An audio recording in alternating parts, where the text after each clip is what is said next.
Welcome to take master. आज की इस वीडियो के अंदर हम देखेंगे कि कैसे हम जो है फॉर्म को सबमिट कर सकते हैं जब उस फॉर्म के अंदर हमारे पास फाइल्स भी शामिल होती हैं। इससे पहले हमने थियोरेटिकली देखा है कि कैसे हम ऐसे फॉर्म को सबमिट करते हैं जिसके अंदर फाइल्स इन्वॉल्व होती हैं, और हमने ये समझा है कि जब हमारे पास हम किसी ऐसे फॉर्म को सबमिट करते हैं जिसमें फ़ाइल इन्वॉल्व होती है, तो वो फ़ाइल हमें सर्वर साइड पर $_फाइल्स के वेरिएबल के अंदर मिलती है, जिसके ऊपर हम फर्दर प्रोसेसिंग कर सकते हैं। इस चीज़ को प्रैक्टिकली समझने के लिए कि ये किस तरह से होगा, हम इस फॉर्म को देखते हैं कि हमारे पास ये एक फॉर्म है जहाँ से हम यूज़र्स ऐड कर सकते हैं, जिसके अंदर हमारे पास यूज़र नेम और पासवर्ड है।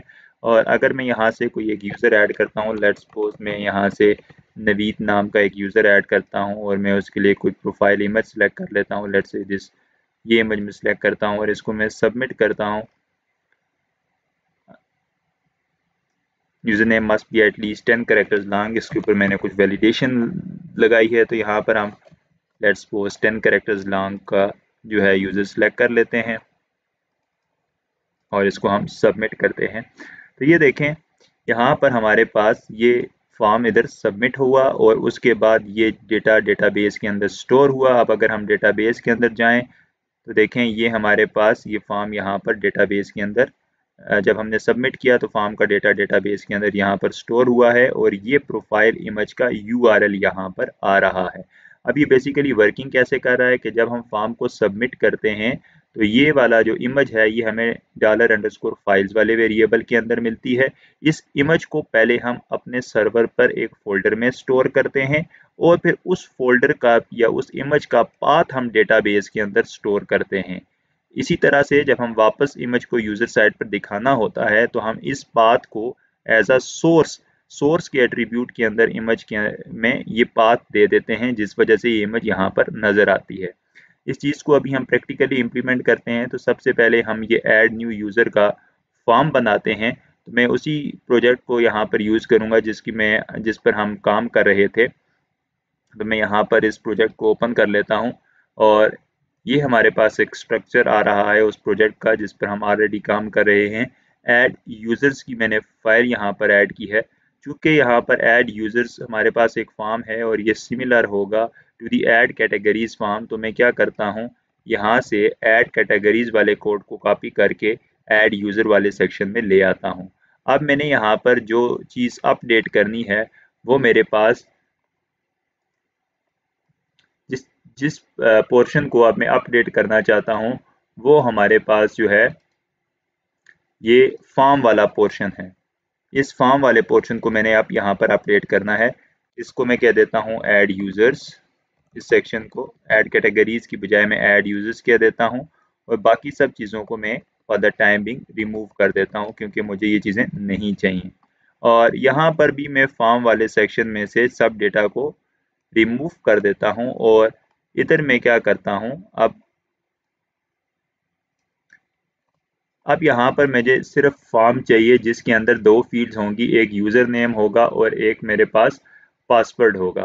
तो मैं क्या करता हूँ, वो फॉर्म यहाँ पर मैं ले आता हूँ जिसमें ये मैंने ऑलरेडी ये फॉर्म बनाया है। तो मैं टाइम बचाने के लिए सिंपल इस फॉर्म को कॉपी कर लेता हूँ यहाँ पर और फिर मैं आपको एक्सप्लेन कर देता हूँ कि ये फॉर्म मेरे पास बेसिकली कर क्या रहा है।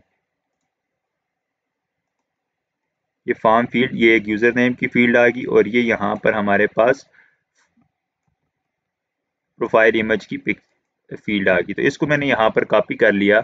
अब मैं यहाँ पर आपको सिंपली एक्सप्लेन कर देता हूँ कि हमारे पास एक फॉर्म है और फॉर्म के अंदर एक फील्ड है यूज़र नेम के लिए जिसमें, और यहाँ पर हमने स्पेन का टैग रखा हुआ है, ये हमने वैलिडेशन के लिए रखा है।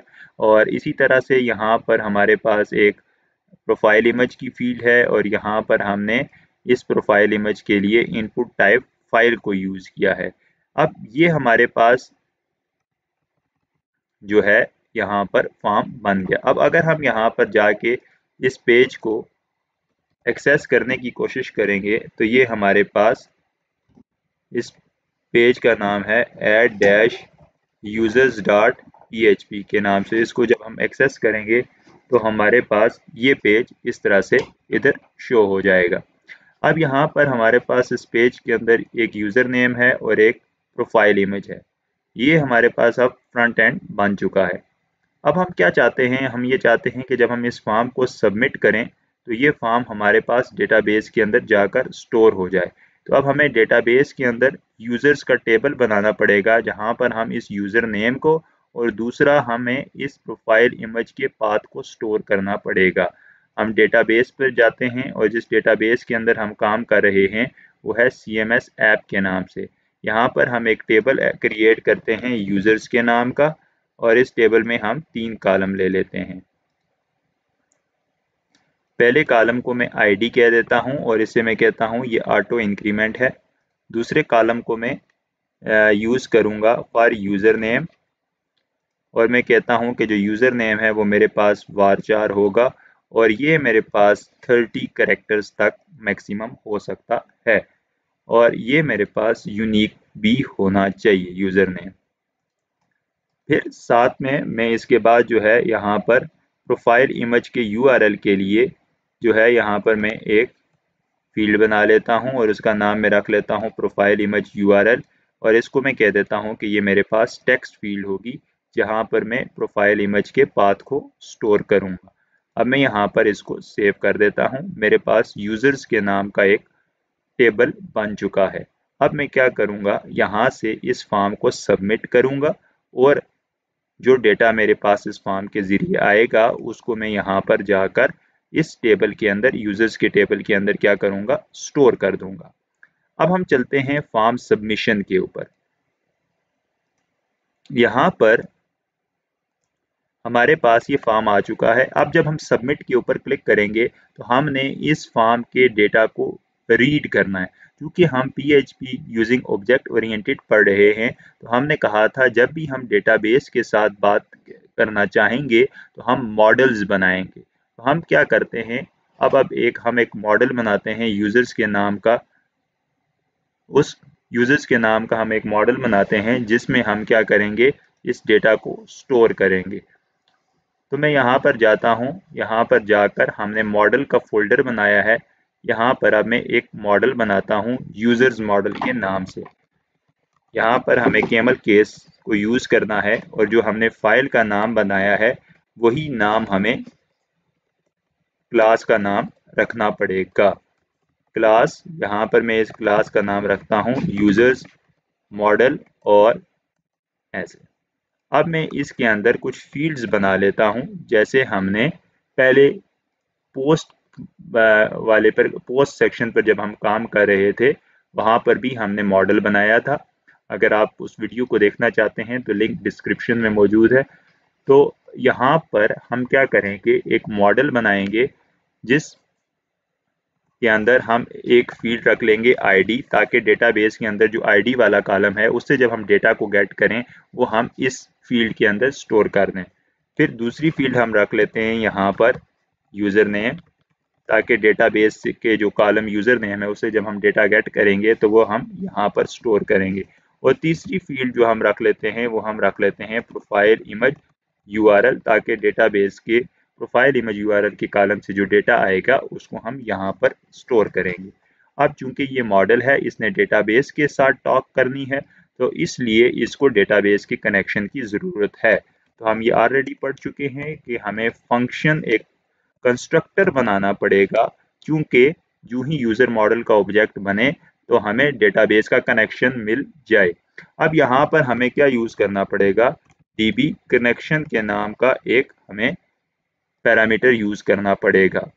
अब ये कनेक्शन हम जब भी ऑब्जेक्ट बनेगा ये कंस्ट्रक्टर कॉल होगा और इसको ये कनेक्शन पास ऑन होगा।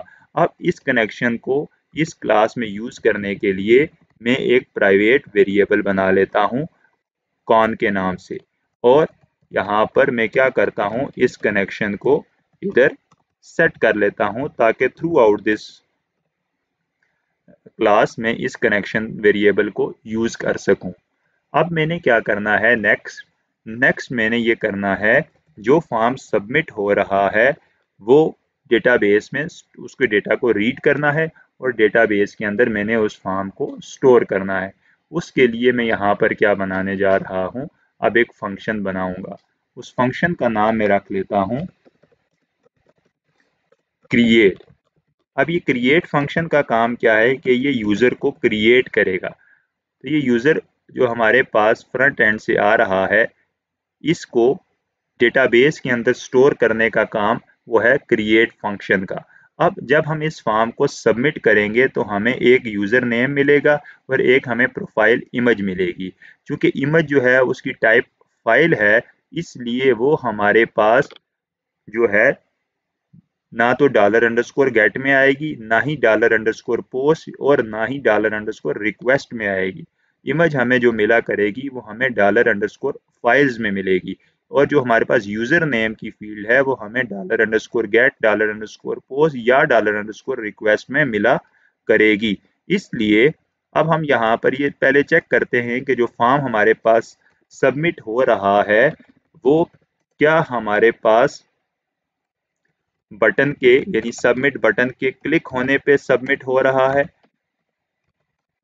यानी हमने इस बटन को क्लिक किया तब ही वो फॉर्म सबमिट हुआ है या किसी और तरह से सबमिट हो रहा है। इसलिए हम ये चेक करेंगे कि जो ग्लोबल वेरिएबल है $_ पोस्ट उसके अंदर सबमिट की फील्ड या की सेट है या नहीं है। तो अगर हम देखें, हम जो फॉर्म अपना सबमिट कर रहे हैं वो पोस्ट मेथड के जरिए सबमिट कर रहे हैं, इसलिए हम $_ पोस्ट की ग्लोबल वेरिएबल के अंदर इस की को चेक कर रहे हैं कि ये की सेट है या नहीं है। अगर ये की हमारे पास सेट है तो हम क्या करेंगे, हम यहाँ पर यूजर नेम की वैल्यू को गेट करेंगे और उसको क्लास लेवल के वेरिएबल के अंदर स्टोर कर देंगे। हमने कहा this goes to user name, और अब यहाँ पर हम जो यूजर नेम की वैल्यू गेट कर रहे हैं वो हमारे पास किस फील्ड में आया करेगी, इस की में हमें मिला करेगी कि $_ ऑफ C_ यूजर नेम। अब इसी के साथ साथ हमारे पास जो दूसरी चीज हमें मिल रही है वो हमारे पास है फाइल। अब हमने कहा था कि जो फाइल होगी वो हमें $_ पोस्ट में नहीं मिलेगी, बल्कि वो हमें मिलेगी $_ फाइल्स में। और हमें पर्टिकुलर फाइल को गेट करने के लिए उस फाइल का नाम देना पड़ेगा। हमारे केस में इस फाइल का नाम है C_ प्रोफाइल। तो हम इस तरह से इस प्रोफाइल इमेज को गेट कर सकते हैं। अब for the sake of understanding हम पहले ये समझेंगे कि ये फाइल के अंदर हमें मिल क्या रहा है, तो उसके बाद हम जाकर फिर इस फाइल के ऊपर काम स्टार्ट करेंगे। अच्छा, अभी हम क्या करते हैं, अभी हम ये देखते हैं कि हमें इस फाइल के अंदर क्या मिला है। ये चेक करने के लिए मैं क्या करता हूँ, इस $_ फाइल्स वाले को प्रिंट आउट कराता हूँ। तो प्रिंट बेहतर तरीके से कराने के लिए मैं यहाँ पर प्री का टैग यूज कर लेता हूँ, ताकि हमारे पास जो प्रिंट है जो हमें नजर आए वो थोड़ा बेहतर तरीके से नजर आए, उसको हम अंडरस्टैंड कर सकें। और यहाँ पर मैं इसको क्या कर लेता हूँ, print_r कर लेता हूँ।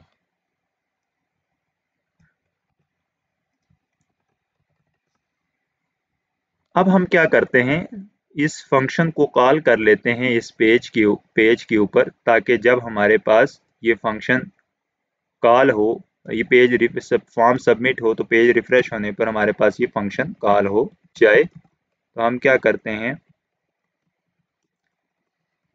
हम पहले कुछ फाइल्स इंक्लूड करते हैं। चूंकि हमें डेटाबेस चाहिए तो हम डेटाबेस वाली फाइल को इंक्लूड करते हैं, जो कि हमने इंक्लूड्स के फोल्डर के अंदर बनाई है, include/database.php।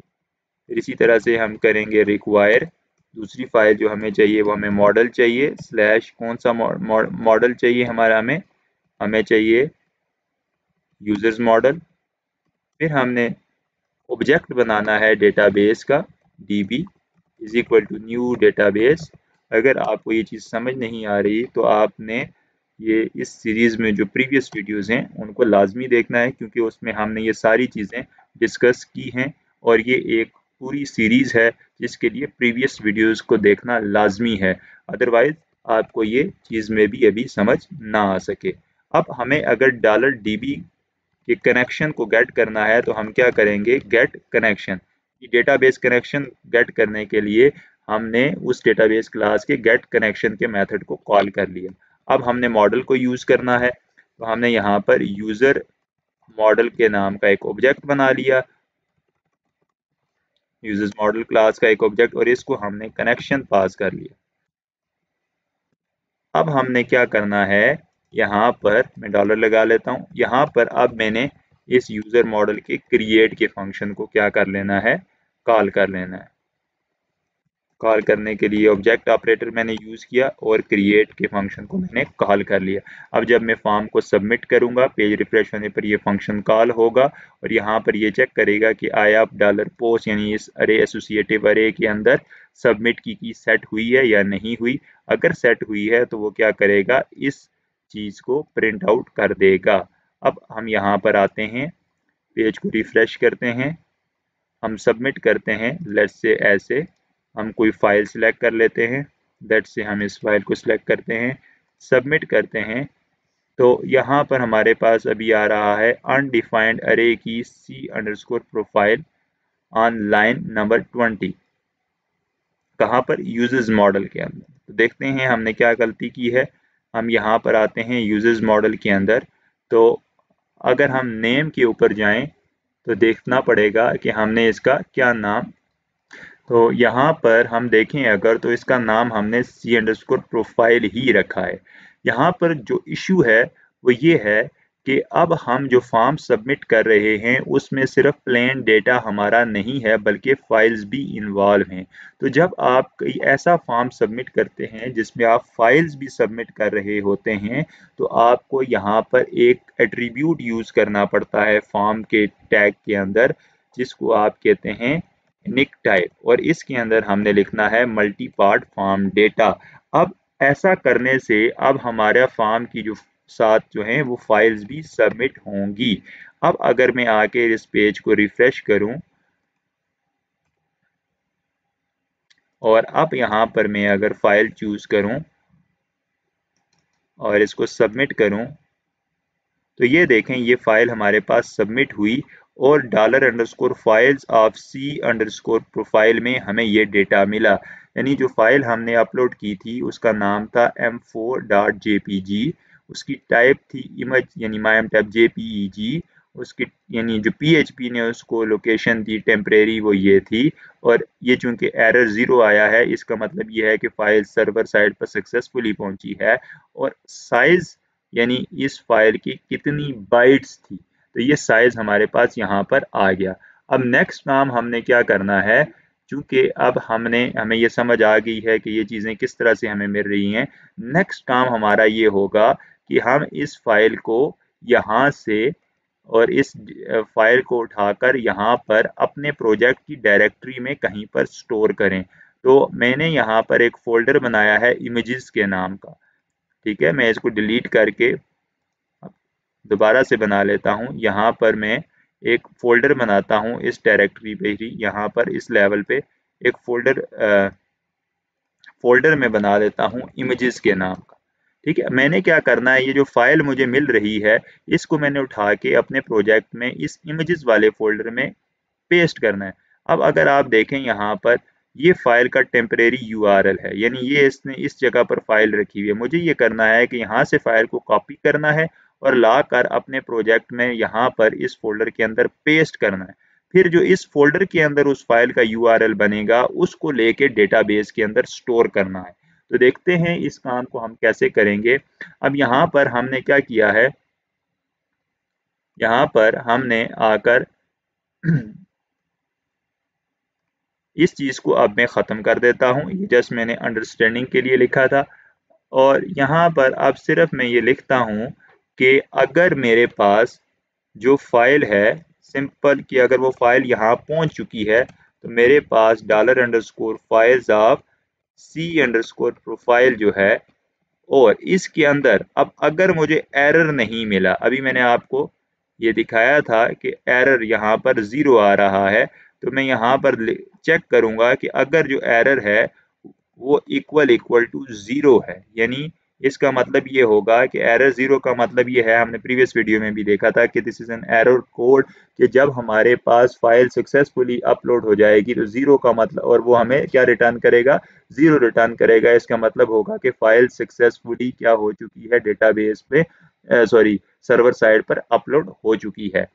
तो अगर ये हमारे पास सक्सेस हो जाए तो फिर हमने क्या करना है, इस फाइल को उठाकर डेटाबेस के अंदर सॉरी इस फाइल को उठाकर इस फोल्डर के अंदर, इमेजेस के फोल्डर के अंदर हमने क्या करना है, स्टोर करना है। अब इमेजेस के फोल्डर के अंदर इस फाइल को स्टोर करने के लिए हमें सबसे पहले क्या करना पड़ेगा, यहाँ पर मैं एक, जिस फोल्डर के अंदर मैंने इस फाइल को स्टोर करना है उसके लिए मैं एक वेरिएबल बना लेता हूँ अपलोड डायरेक्टरी के नाम से, और यहाँ पर इस फोल्डर का नाम है इमेजेस और स्लैश। ठीक, इस फोल्डर के अंदर मैंने क्या करना है, अपनी फाइल को स्टोर करना है।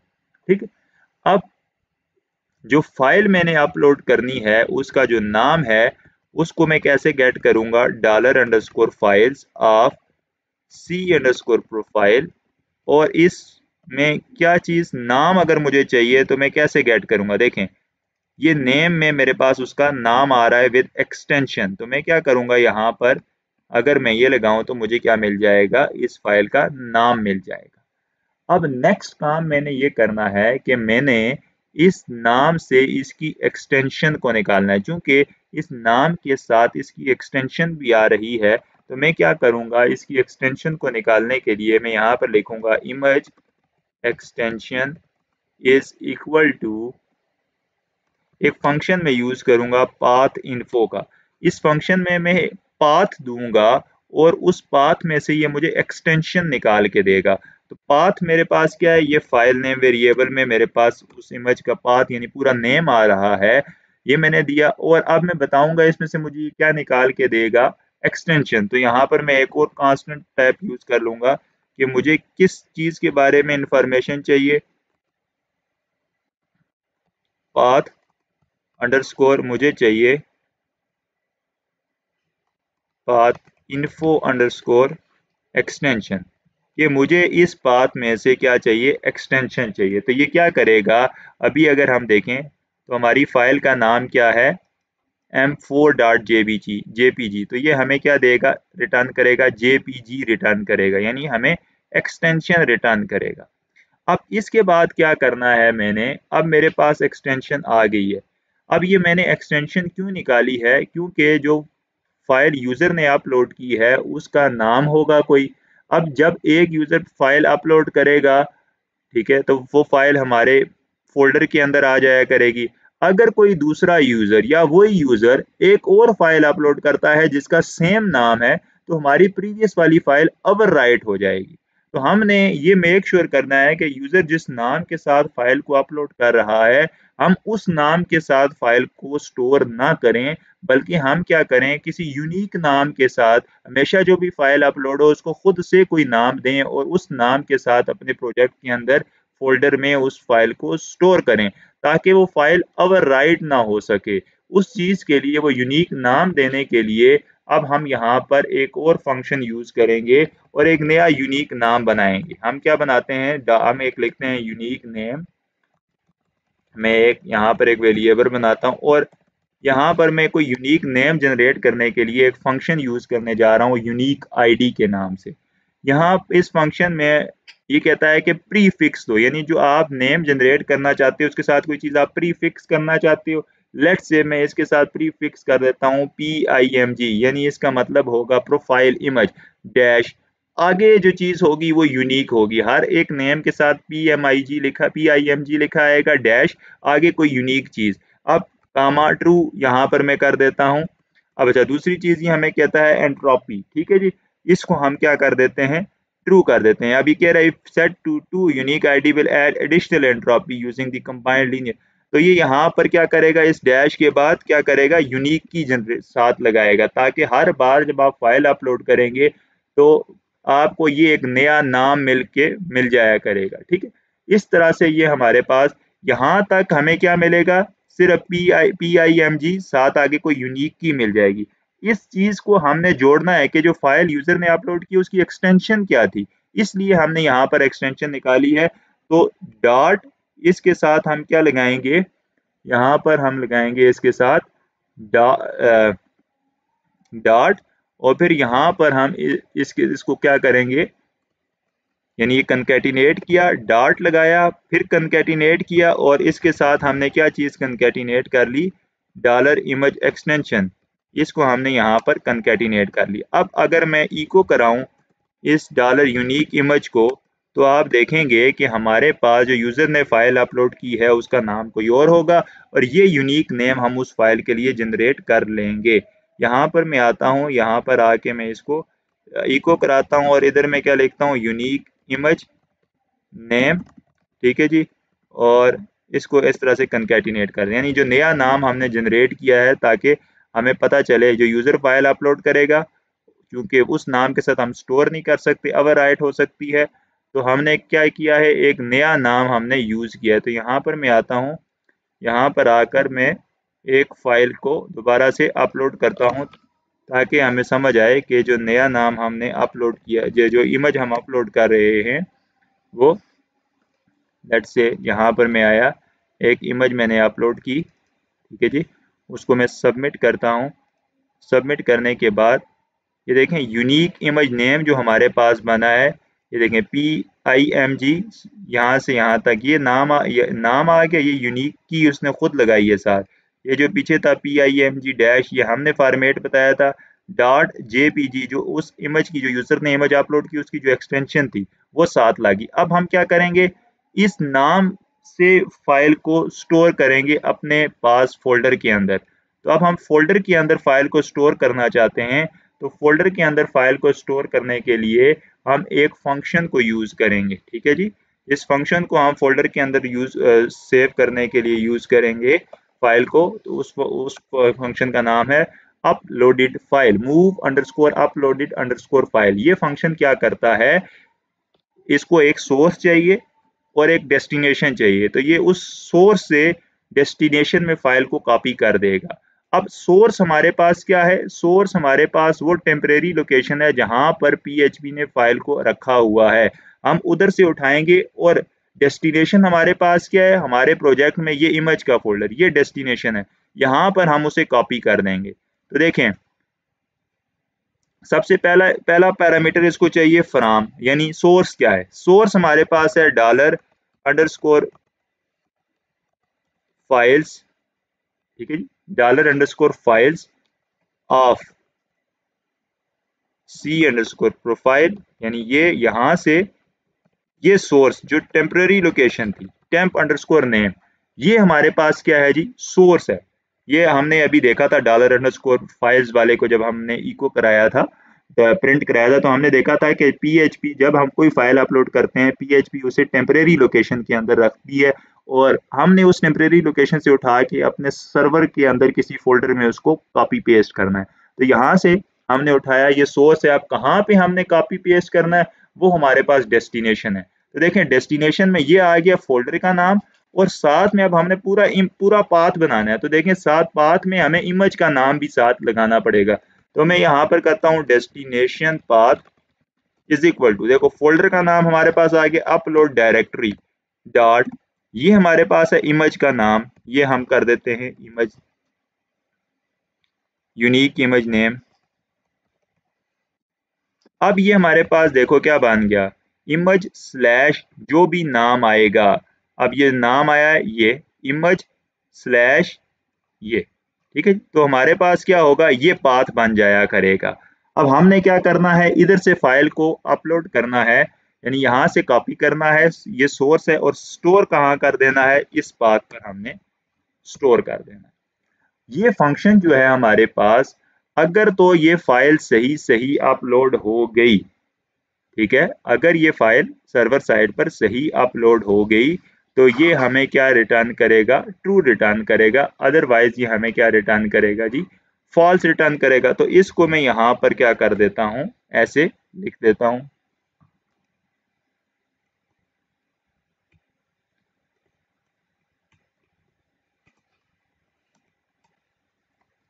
कि अगर ये फाइल हमारे पास सही अपलोड हुई है, तो ये हमारे पास क्या हो जाएगा, सक्सेसफुली अगर अपलोड हुई है, तो हमारे पास यहाँ पर हम फर्दर प्रोसेसिंग कर सकते हैं। फर्दर प्रोसेसिंग क्या है? डेटाबेस के अंदर स्टोर करना। यानी अभी हमने अपनी डायरेक्टरी में स्टोर की है और अब हम उसे क्या करेंगे? डेटाबेस के अंदर स्टोर करेंगे। अच्छा, इस चीज़ को यहाँ पर अगर नहीं अपलोड हुई तो मैं अभी के लिए क्या करा लेता हूँ? इको करा लेता हूँ, there is some issue in uploading file to the server. Okay, यहाँ पर मैंने ये इको करा लिया और यहाँ पर अगर सक्सेसफुली अपलोड हो जाती है तो यहाँ पर मैं इको करा लेता हूँ कि फाइल अपलोडेड सक्सेसफुली। ओके, अब यहाँ पर ये मैंने इको करा लिया। अब इस चीज़ को हम चेक करते हैं और अभी देखें, अभी हमारा इमेजेस का फोल्डर बिल्कुल खाली है। हम फ्रंट एंड पे आते हैं, मैं रिफ्रेश कर लेता हूँ, मैं यहाँ पर बल्कि बैक जाता हूँ।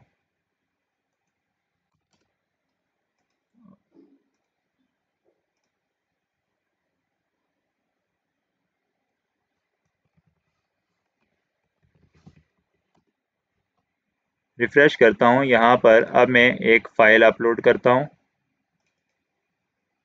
सबमिट करता हूँ।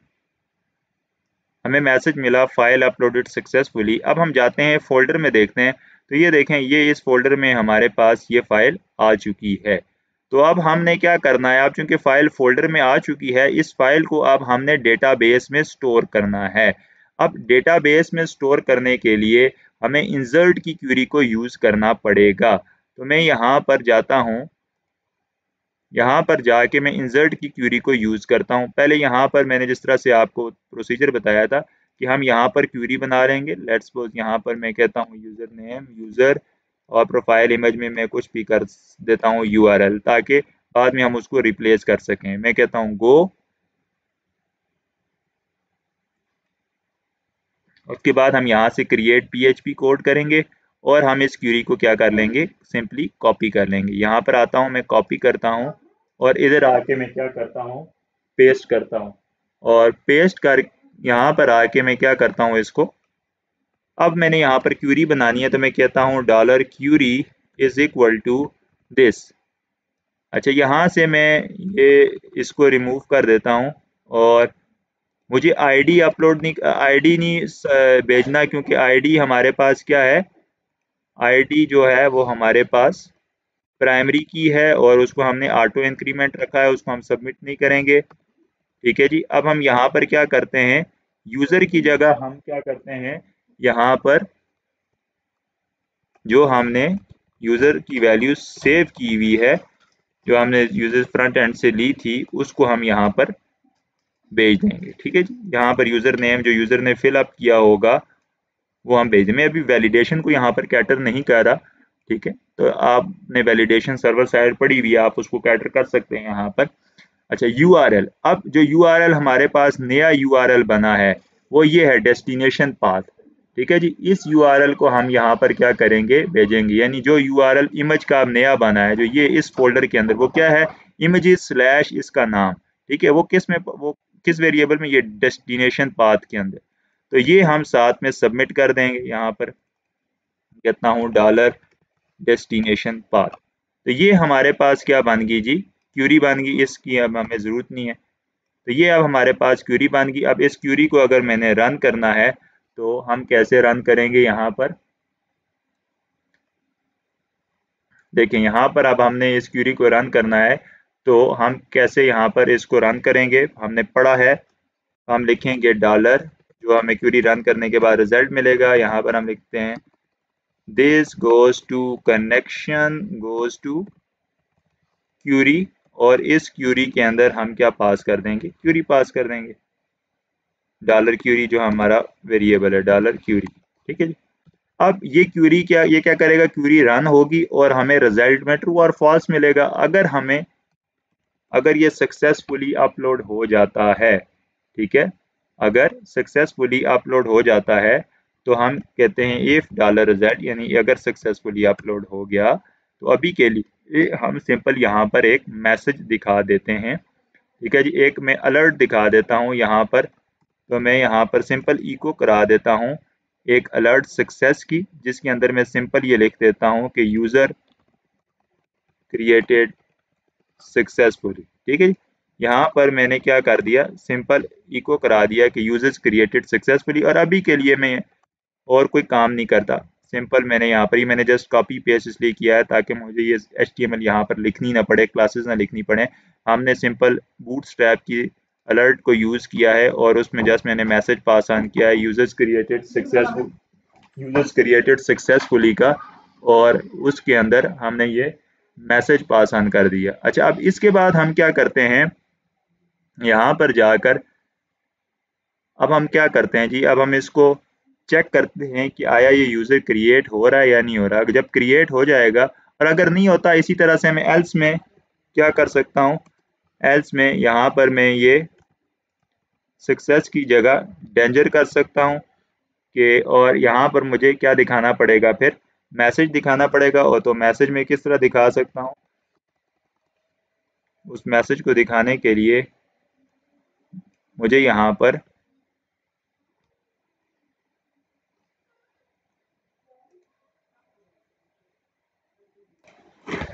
ऐसे ही मैंने यहाँ पर मैसेज जो हमारे पास कनेक्शन के अंदर आएगा वो मैसेज हम यहाँ पर क्या कर लेंगे, शो कर लेंगे। अच्छा, अब हम इसको ज़रा चेक करते हैं कि हमारे पास ये क्या सूरत हाल बनी है। हम यहाँ पर इसको अपलोड करते हैं। यहाँ पर मैं ऐड यूजर्स के फॉर्म को हूँ, यहाँ अगर मैं एक फाइल अपलोड करूँ और इसको सबमिट करूँ, देखें यूजर्स क्रिएटेड सक्सेसफुली, हमें इस तरह से ये हमने बूटस्ट्रैप का अलर्ट यूज़ कर लिया, जहाँ पर हमें क्या मैसेज आ रहा है, यूज़र क्रिएटेड सक्सेसफुली का।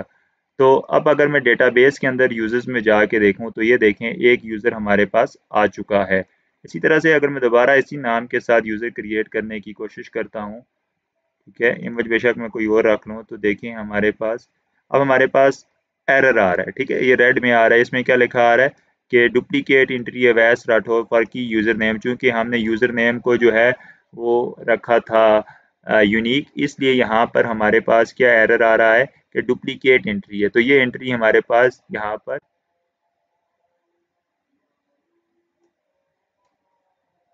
इंसर्ट नहीं हुई। ठीक है जी, तो हमारे पास अगर आप देखें CMS ऐप के अंदर एक जो हमने क्यूरी के ज़रिए एंटर किया था, यहाँ पर इधर से एंटर किया था, और एक जो हमने पहले एंटर किया है। अब दूसरा जो अभी हमने एंटर किया है वो हमारे पास यहाँ पर ऐड नहीं हुआ, क्योंकि वो क्या थी, डुप्लीकेट एंट्री थी।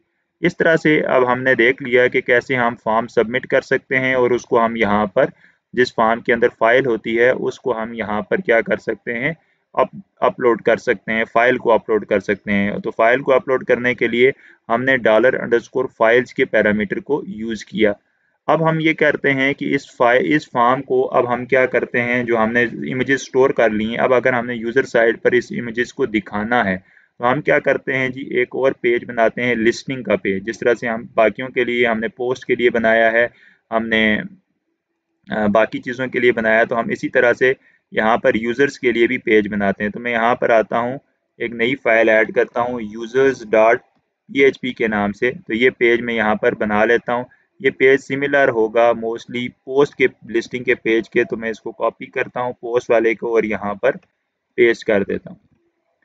अब यहाँ पर समझने के लिए हमने सिर्फ जो टेबल है उसको हम क्या करते हैं, थोड़ा सा यहाँ पर पोस्ट लिस्टिंग की जगह मैं यहाँ पर क्या देता हूँ, यूजर्स लिस्टिंग। और यहाँ पर हमें सिर्फ और सिर्फ 3 चीज़ें चाहिए, एक हमें आईडी चाहिए, एक हमें यूज़र नेम चाहिए, और तीसरी हमें क्या चाहिए, प्रोफाइल इमेज चाहिए जिस यूज़र की है। तो यहाँ पर अब ये बाकी सारा कुछ मैं रिमूव करता हूँ पहले, जितना भी कोड है ये हमने उसके लिए किया हुआ है। इसकी हम सेटिंग कर लेते हैं। यहाँ पर हम आगे, तो ये जो PHP का कोड है ये हमने इसको हम ख़त्म कर देते हैं। अच्छा जी, अब हम देखें यहाँ पर हमारे पास ये आ गई हेडिंग। अब यहाँ पर हमने टेबल बॉडी के अंदर हमने लूप लगा के उन सारी चीज़ों को यहाँ पर शो करना है, जो यूज़र्स की का डेटा है जिसमें इमेजेस भी हैं उसको हम यहाँ पर क्या करेंगे, शो करेंगे। तो मैं यहाँ पर आता हूँ, ये मैंने PHP का syntax use open closing tag use कर लिया। यहाँ पर अब हम क्या करते हैं, अब इधर हमने लूप लगाना है, ठीक है जी। तो लेकिन उससे पहले हम कुछ फाइल्स को इंक्लूड करते हैं, क्योंकि हमें डेटाबेस से काम करना है। तो यहाँ पर हम डेटाबेस की फाइल्स को यूज़ करते हैं, डेटाबेस डॉट PHP, और फिर हम क्या करते हैं, ऐसे ही हम मॉडल स्लैश, हमें जो चाहिए यूजर्स मॉडल चाहिए, हम इसको यूज़ कर लेते हैं। अब हमें चूंकि डेटाबेस का कनेक्शन चाहिए होगा, तो हम डेटाबेस का ऑब्जेक्ट बनाते हैं। ये सारा रिपीटिंग प्रोसेस है। अगर आपने इस बात का आपको समझ नहीं है PHP के अंदर ऊप में कैसे इसको यूज़ करना है, तो डिस्क्रिप्शन में दी गई लिंक पे बहुत सारी वीडियोस मौजूद हैं, आप उन पे जाके बेसिक्स समझ सकते हैं और फिर इस वीडियोस पे आके दोबारा से इसको अंडरस्टैंड कर सकते हैं। $DB is equal to new database. अब हमने कनेक्शन चाहिए, तो हम क्या करेंगे, हमने इसी क्लास के गेट कनेक्शन के मेथड को हम कॉल कर लेंगे। तो गेट कनेक्शन का मेथड में जो है इसका कॉल कर लेता हूँ। अब चूंकि मुझे post model sorry users model के ऊपर काम करना है, उसका डेटा मुझे लेके आना है, तो मैं यूजर्स मॉडल का ऑब्जेक्ट बना लेता हूँ, ठीक है, और उसको मैं स्टोर कर लेता हूँ $यूजर मॉडल के वेरिएबल के अंदर। और इसको चाहिए कनेक्शन, जो कि मैं यहाँ से इसको पास कर दूँ। अब नेक्स्ट मुझे क्या चाहिए, नेक्स्ट मुझे ये चाहिए कि मैं यहाँ पर, मुझे अब यूजर मॉडल के अंदर इस डेटा को गेट करना है। यहाँ पर मेरे पास सिर्फ क्रिएट का फंक्शन है। अब यहाँ पर मैंने यूजर के लिए डेटा लेके आना है, तो मैं यहाँ पर क्या करूँगा, रीड ऑल का एक फंक्शन बनाऊंगा, जिस तरह से हमने पोस्ट के केस पे बनाया था। और अब यहाँ पर हम क्यूरी लगाएंगे जो हमें सारा डेटा यूजर का रिटर्न करेगी, और वो क्यूरी है सेलेक्ट स्टैटिक फ्रॉम यूजर्स। बहुत सिंपल क्यूरी है। तो यहाँ पर हमने देखना है हमारे डेटाबेस का नाम क्या है, यूजर्स। तो यहाँ से हमने यूजर्स से सारा डेटा यहाँ पर हमने रिटर्न करा लिया। अब इस क्यूरी को अब हमने रन करना है, तो रन करने के लिए again simple connection goes to query, और इस क्यूरी के अंदर हमने सिंपल ये क्यूरी पास कर दी। इस केस में चूंकि हम डेटाबेस से क्यूरी कर रहे हैं डेटा को, तो हमें जो रिजल्ट सेट मिलेगा वो हमारे पास रोज होंगी। तो इस रिजल्ट में हमारे पास रोज आएंगी, जो रोज आएंगी वो ये फंक्शन हमें रिटर्न कर देगा। तो अब हम यहाँ पर आते हैं यूजर्स वाले टेबल के अंदर, और हम क्या करते हैं, इस टेबल में से यहाँ पर अब हम इस जगह पर उस फंक्शन को कॉल करते हैं। यहाँ पर रीड ऑल के फंक्शन को हमने यहाँ पर क्या कर लिया, कॉल कर लिया। अब ये रीड ऑल का फंक्शन हमें क्या रिटर्न करेगा, यहाँ पर रिजल्ट सेट रिटर्न करेगा, यानी ये हमें रोज रिटर्न करेगा सारी की सारी। तो यहाँ पर इस रिजल्ट सेट में हमें रोज मिलेंगी, किसकी, यूजर्स टेबल की रोज।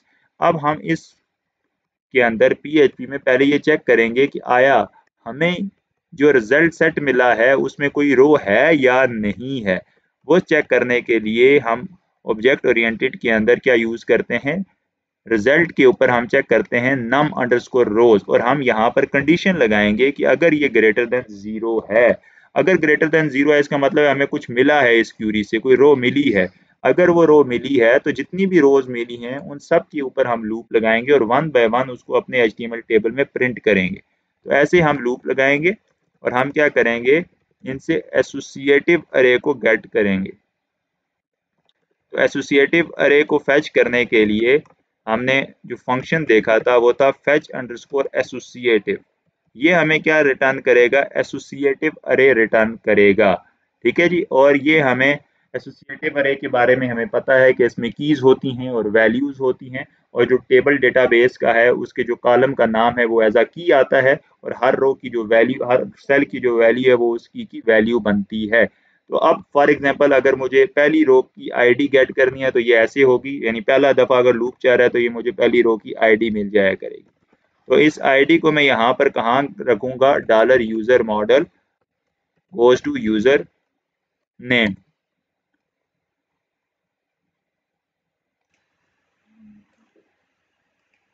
अब हम क्या करेंगे, नेक्स्ट हम ये करेंगे कि यहाँ पर हम यूज़र मॉडल, दूसरी चीज़ जो हमें मिलेगी वो हमारे पास होगी प्रोफाइल इमेज यूआरएल।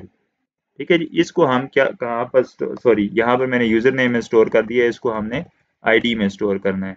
यहाँ पर जो यूज़र नेम है उसमें हम यूज़र नेम स्टोर करेंगे, हम कहेंगे dollar row of user name. ठीक है जी, इसी तरह से डॉलर यूज़र मॉडल ऑफ जो हमें इमेज मिलेगी उसको हम कौन से वेरिएबल में स्टोर करेंगे, प्रोफाइल इमेज यूआरएल के। तो हम लिखेंगे row of profile image URL. ये जो नाम है ये आपके कॉलम जो डेटाबेस में टेबल है उसके नाम से मैच करने चाहिए, एग्जैक्ट मैच करने चाहिए, अदरवाइज ये हमारे पास आपका डेटा लोड नहीं होगा।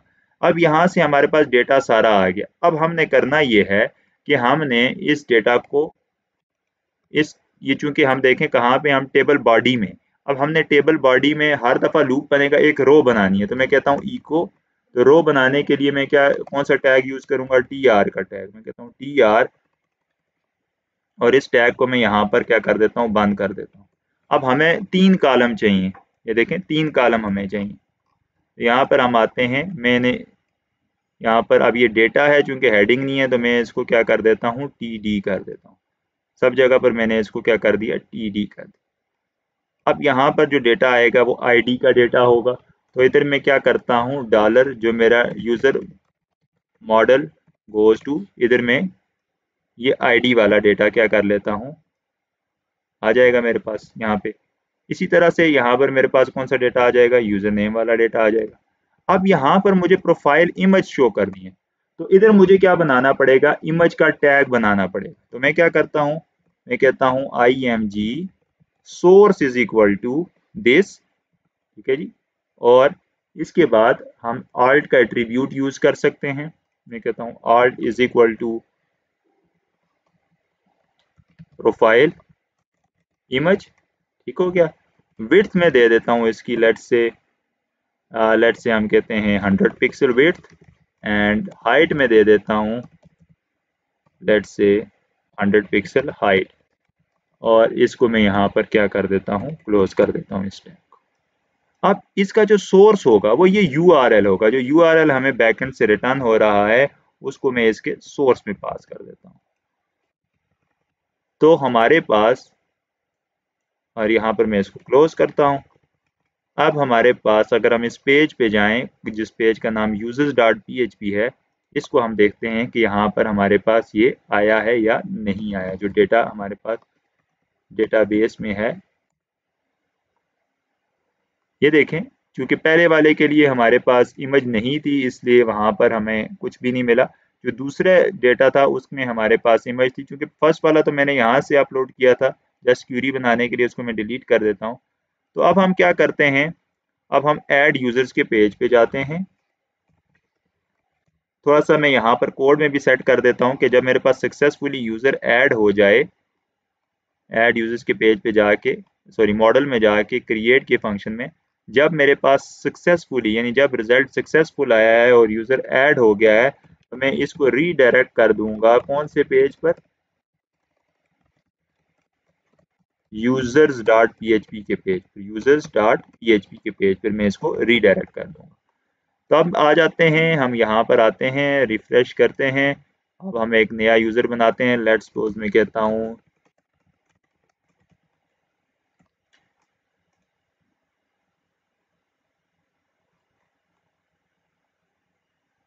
ये मैं कोई भी इमेज यहाँ पर अपलोड करता हूँ, मैं सबमिट करता हूँ। ये देखें ये रीडायरेक्ट हो गया और ये इमेज हमारे पास यहाँ पर आ गई। ठीक है जी, इस तरह से हमने देखा कि कैसे हम जो है ऐसे फॉर्म को सबमिट कर सकते हैं जिसके अंदर फाइल्स होती हैं।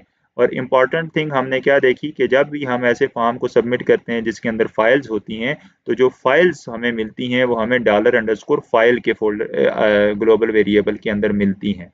ठीक है, तो इस तरह से हमने ये सारा काम यहाँ पर करके देखा। आई होप आपको ये चीज़ समझ आई होगी, और अगर आपका कोई क्वेश्चन है तो आप लाजमी कमेंट सेक्शन के अंदर वो पूछिए। मैं जितना जल्दी होगा और उसका जितना जो है डिटेल्ड आंसर हो सकेगा मैं उसका आंसर वहाँ पर कमेंट सेक्शन में आपको दूंगा। Thank you very much. अल्लाह हाफिज़।